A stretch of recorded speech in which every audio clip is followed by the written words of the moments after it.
Bakunzi bacu bakunzi b'uruga BM4 Plus mu nkunde ndabaramutse ndanabahe n'ikaze mu kino kiganiro cacu cuno mugoroba aho tuje kubaha amakuru na cyane ko biriko birabera ku mirongo rugamba. Twari tumaze imisi tuteko turabaha amakuru y'ibibera ku mirongo rugamba, ariko no munsi turaje ngo kugira ngo tuyabahe neza na neza gatanu kuri gatanu. Muri Masisi habaye imigwano ikomeye cyane yahuje uno muhari wa M23, umuhari witwaje ibigwanisho bavuga yuko ufashwe mu mugongo na leta y'u Rwanda ndetse na wazalendo. Ayandi makuru dufise nuko muri Mikenge na Biraro mbiri hashoboye kubera operation ikomeye cyane yakozwe n'ingabo z'u Burundi novuga na wazalendo. Ibi vyabaye mu gihe ingabo z'igihugu ca Kongo FARDC zozo bisa nuko ziteramiye atakintu ziriko zirakora, biriko biraboneka cyane yuko ingabo z'u Burundi na wazalendo aribo bariko baritanga cyane kugira ngo bikunde bagwanye uno mwasi wabo M23 canke bashobore gusubiza inyuma iyi adui yabo basanzwe ariko barahangana gaha mu buseruko bwa Kongo. Murabizi rero simba ndumwe bandi kumwe n'umusisanguzi kugira ngo adufashe dushobore gutahura ibyo bitandukanye na cyane mu makuru aba yaduteguriye. Rero mu nkundire babantu bacu duhure muri commentaire, nubwo budafise ico uvuga ko uduza amashugwe hama utwereke ko turi kumwe gatanu kuri gatanu. Rero mu nkundire ndamuramutse umusisanguzi wacu ndamuhe n'ikaze mu kino kiganiro cacu no mugoroba, hama tubwire ivyinshi bijanye ni operation yabereye muri Mikenge na Biraro mbiri. Rero bona musisanguzi ndakuramukije cyane ndanakwifuriza akagoroba keza. Amahoro cyane bona journaliste, bireka nanje ndakuramutse mbere ndakwifurize kuguma uroranirwa mu kazi kawe eka mbere no mu buzima musanzwe urimwo bwa misi yose. Bona journaliste, abantu bamaze imisi banyanikira ubutumwa bambaza ko intambara yoba yaraheze muri Kongo. Urabona ko tumaze imisi tutabaha amakuru ingene byari byifashe ku bwa intambara. Hari umuntu yandika message ejo usibye ko nayakiriye nabi yaranambabaje kuko we yabyise ngo ni show, umaze imisi mutaduha show zo ku rugamba.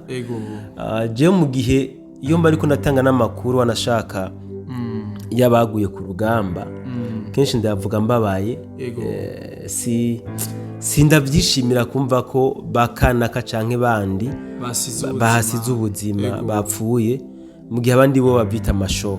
Rero ntitushikiriza amakuru ngo nuko tubyishimiye natwe kumva ko baba ba M23 bapfuye, baba abazende bapfuye canke aba FARDC canke aba FDNB. Ntabwo tuba tubyishimiye, gusa nuko ariko kazi tugiye ko gutangaza biba byabaye, ubundi ntabwo ari umunezero wacu. Sasa journaliste, ejo waranyimye umwanya kugira ngo ntange amakuru y'ibyabereye mu misozi ya Kaziba n'ingene abawazalendo bashoboye gukupa korone yaba M23. Umanya kabisa warawunyimye, ndabaza ko abakunzi ba BM4 Plus guca amande kabisa kuko yari inkuru yanayitoje neza, mugabo n'umwanya watureze ubundi si wewe. N'uyu mwanya reka ndamenyeshe ko haba muri Nord Kivu M23 yoyo iguma ku kivi, haba no muri Sud Kivu niko kuko, mu gihe FARDC yoyo yibereye mu itiro ritagira uko ringana. Bo bitwaza ko bari mu gahengwe ko kurindira ko amasezerano yo guhagarika intambara yosinywa. Ibi rero ni ibintu batari ko barahuriza ko n'abawazalendo, kuko abawazalendo bo bafise principe ivuga yuko nka hamwe ubutaka bwabo bwotwagwa, bavuga ubutaka bw'abasekuru bwotwagwa, nta handi baziga kuzoronka ubundi butaka.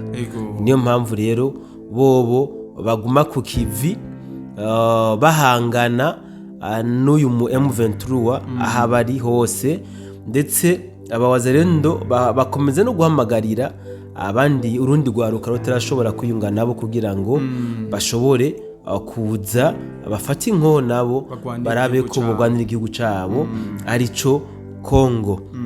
Bona journaliste, muri kano kanya reka dusangize badukurikirana operation novuga ko M23 yakoresheje ubwenge bwinshi cyane gose muri iyo operation, usibye ko bataje kweregwa mugabo mu by'ukuri bari bagerageje gukora planification yayo. Ni operation yabereye muri Mikenge na biraro mbiri, aho hatanye mu mitwe aba twigwaneho hamwe n'aba wazarendo cyangwa se aba mayimayi, kuko hari abantu benshi bayitunga n'aba mayimayi ntibamera ko ari aba wazarendo. Mu by'ukuri yabaye operation iremereye cyane gose, kuko wanashaka batanye no mu mitwe bose atanamwe yarabyiteze. Uti byagenze gute?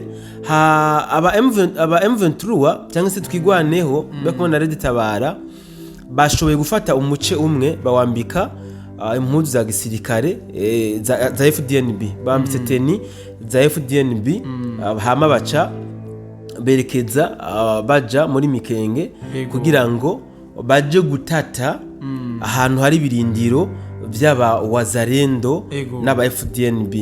Byitwe yuko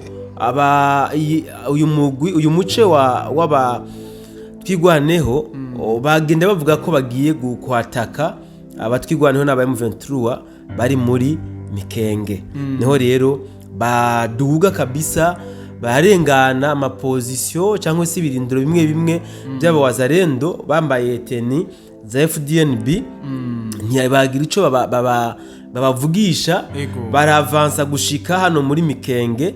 Niho rero aba wazarendo bo muri Mikenge bagira amakenga. Hariho ukuntu mu gisirikare bona journaliste sinzi ko babita mape, nibaza ko babita mape, bahana amakonsigne kugira ngo bamenye ko ari abagenzi babo. Dufate nk'ubu nka wewe ndazi ko dukorana kuri B info please, hari amaterme yacu tuba twisangije amakode kubyo nubwo ho bari mwijoro hatabona amakode yacu tuba tuyazi. Nawe rero ni nkuko no mu gisirikare ho biba bikaze cyane gose. Najya nka muri Kongo hari intambara ya hato na hato, hari ukuntu baba bahana amakonsigne, nimba ari FDNB igomba igire patrouille canke irengane ice ku birindiro by'aba wazarendo baba basinyaye, kavuga atari ingabo zacu ziza guca ahanaka canke se baba bafitaniye amakonsigne kubyo arenganye, nimba kobereza ubundi akamusha mu kobereza acavuga ati uyu ni uwacu. Rero bano batwigwaneho bageze Mikenge, aba wazarendo bagira amakenga, niko kugerageza gukominikana, basanga mu by'ukuri si aba FDNB, umuriro ucuba uradutse. Barasanye bikomeye kabisa, ku buryo amakuru dufise aba bari bambaye impuzu za gisirikare z'u Burundi FDNB bahaboneye amahano, mugabo baciye baza gutabagwa n'abandi biwabo, kuko bari bazi yuko hari habiwabo barungitse kugira ngo baje gutata, baca baza ku intervena. Niho rero imigwano yaciba minshi kabisa, biza no gushika iza kwaduka no muri biraro mbiri, ku buryo byagiye kurangira aba batwigwaneho bahatakarije ingabo zitari nke ndetse n'ibigwanisho bitari bike. Abantu benshi bagiye babona ku mbuga ngurukanabumenyi zitandukanye, aho bagiye berekana ndavuga ibigwanisho bya gisirikare byafashwe ndetse n'impuzu za gisirikare za FDNB, aho benshi bagiye mu rujijo bavuga ati none gute aba FDNB bacanyemwo, barasanye ku bwabo, byagenze gute? Iyi ni nkuru bona journaliste ibitangazamakuru bitigeze bikorera ko usibye ko benshi muri kano kanya baguma bavuga ku nkuru za Kagame yagiye guhura na Tshisekedi muri Amerika, usibye kandi yuko baguma banatangaza cyane ku nkuru za Traore. Iyi nkuru ntabwo bashoboye kuyimenya ku bwinshi, kuko ubu ku rubuga rw'intambara n'amakuru make cyane ariko arahava, kubera yuko baba abawazarendo ntibariko barasohora amakuru yabo. Ngira ngo muri abanyitangazo basohoye aho bavuga ngo nta muwazarendo yemerewe gusubira gutangaza amakuru y'ibikorwa bya wazarendo, ngo kuko ngo abari kuba ariko araburira umwansi cyangwa se yerekana ingufu za wazarendo ahantu zihagaze. Iyi ni imwe mu mpamvu wanashaka iriko iratuma amakuru yo ku rubuga rw'intambara atariko aramenyekana. Ibi rero bigaca bituma batangazamakuru batandukanye bahimba inkuru zabo kugira ngo bashobore guhereza ababakurikirana amakuru umwanya ku mwanya ariko y'ibihimbano. Inkuru rero bona journaliste yabereye ya operation Mikenge nuku yagenze imbarutso kwabaye uku kwaba batwigwaneho bashoboye kwambara teni za FDNB hama bagera kuba wazarendo muri Mikenge ntibashobora barakominikana baza gusanga ntibipasa baca barabaduka batangura kubarasa kabisa. Ku bantu bari badusavye ayo makuru nizere yuko bamaze kuyumva mu nkunde ya reno shimira tunikebanura abariko baradukurikirana uno musisanguzi wacu kwino nkuru nziza yashoboye kudutoreza narirya abantu benshi bari bakiri mu rujijo bari banayidusavye. Ndagushimiye cyane rero bwana musisanguzi.